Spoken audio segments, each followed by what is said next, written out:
Une centaine d'agriculteurs en rogne devant la préfecture et pour cause. L'installation de caravanes sur leurs parcelles semble mettre en danger les cultures. Les exploitants agricoles estiment qu'entre 30 et 50 hectares de terre sont endommagés par ces campements. La coupe est perdue. La coupe d'après ne repousse pas, donc il faut relabourer, ressemer pour l'année suivante. Donc l'année de la récolte est perdue. Donc ça dépend à quelle période. On peut avoir toute la saison de perdue. Ou s'ils arrivent en fin de saison, il y a une coupe qui est perdue et la première coupe d'année d'après qui va pousser moins vite, donc qui va être perdue aussi.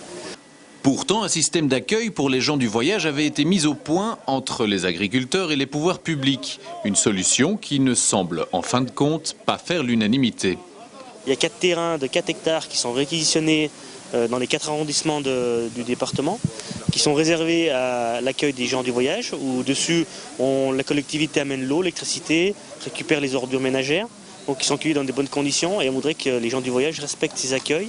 Aujourd'hui, on s'aperçoit une fois de plus que le schéma d'accueil n'est pas respecté, que l'État ne met pas les moyens nécessaires au respect de ce schéma d'accueil.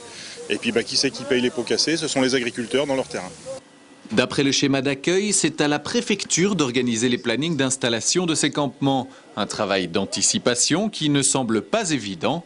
En début de semaine, 150 caravanes s'installent à Chavanneau, en dehors des zones prévues. Pour les agriculteurs, c'est la goutte d'eau.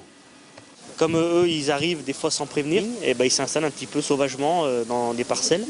Et le temps que le maire de la commune prenne un arrêté, que toute la machine administrative se mette en route, souvent ça dure une semaine, donc on va dire que le mal est fait une fois qu'ils sont rentrés dans la parcelle. Et il y a une réglementation qui s'applique, on ne peut pas exclure les gens comme ça d'un simple claquement de doigts, Il faut respecter une procédure administrative, donc le préfet a été saisi par le maire d'une demande de mise en demeure que nous allons notifier, dans les heures qui viennent aux gens du voyage en leur laissant un délai pour quitter les lieux et en leur demandant de quitter les lieux dès lundi matin. La météo de ces derniers jours n'arrange rien à la situation puisque certains terrains prévus pour les gens du voyage sont rendus impraticables par la pluie. Donc nous avons pris l'engagement vis-à-vis des agriculteurs de prévenir les groupes de gens du voyage qui doivent arriver et de les informer que nous ne pourrons pas les accueillir en Haute-Savoie si les terrains ne sont pas praticables.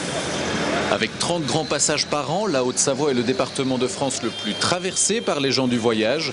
Grâce au schéma d'accueil des campements, une solution est en cours, mais il reste encore beaucoup de chemin avant de trouver un terrain d'entente.